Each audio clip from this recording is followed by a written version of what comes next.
ആയിട്ടുള്ള കുറെ ക്വാളിറ്റീസ് ഉണ്ട്. ഇത് രണ്ടും ഇല്ലെങ്കിൽ ഒരു മനുഷ്യന് നിലനിൽപ്പില്ല എന്ന് പറയാം.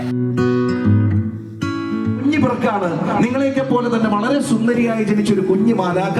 അവളുടെ പേര് വിൽമ റുഡോൾഫ് എന്നായിരുന്നു. എന്തുവായിരുന്നു മാം? റീമയ. നമ്മളുടെ ഇമ്പോർട്ടൻസ് അത് പറയണം. അത് ആദ്യം മനസ്സിലാക്കേണ്ടത് നമ്മൾ തന്നെയാണ്.